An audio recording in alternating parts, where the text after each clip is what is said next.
is Jessica Skarzinski, and I'm from New Jersey. Back in 2003, I was about 275 pounds at my heaviest, and I was miserable. I had some anxiety disorders and some depression and all these things wrong with me. And I was on medication that was really sapping the life out of me. And then my mother was diagnosed with breast cancer. And so I realized that I had to do something to change my life to make everything better. I've dealt with anxiety and depression most of my adult life, and that led me to take this medication. And I think a large part of it was living on the college campus and having access to all the food that you could possibly imagine, and the medicine that I was on. It made me gain a lot of weight very quickly. So I just started walking on the treadmill first because I was so large. It was impossible not to. My knees hurt, everything hurt if I tried to run. So after a few months, I started dropping weight, and the eating right came with that.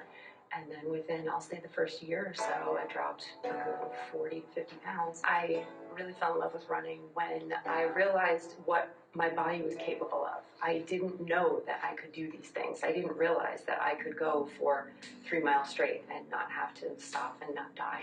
And funny enough, that first race that I did, it was a horrible experience. Like the finish and the start were in totally different places. My whole family came out, but nobody knew what was happening. So like when I finished, like nobody was there. It was a nightmare.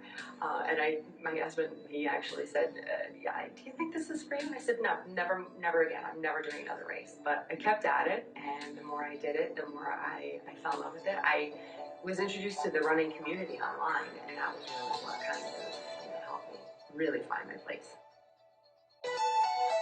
Everybody in the online running community is very supportive. So as I started to pick up speed there, it started to resonate with people. And before I knew it, I had like 5,000 to 6,000 followers. I then kind of transitioned into blogging. And so I started my blog, TomTom, and it was very small. You know, where Instagram was this big, huge thing that I had created with this community. It took a while to build up a little bit of steam. I knew that it had crossed that tipping point when I went away on vacation. I went on a cruise, so I had no cell service, no nothing. I turned everything off. And when we pulled back into the port in New York, I turned on my phone, and the first email that came up was a comment from somebody on my blog. Never met this woman before. It started off with, I was thinking of giving up until I found your blog. Immediately, I got chills, and I thought, how am I going to get in touch with this woman? This was a week ago she sent this. Oh my God, what happened? So I sent her a message back really quickly saying that don't give up. It does get better. I know exactly where you're at. My 0 to 60 moment had to be at the New Jersey Half Marathon. I had done at that point probably 6 or 7 half marathons and struggled to really hit my stride at that distance. And the full marathon, because of that, had seemed like an impossible goal.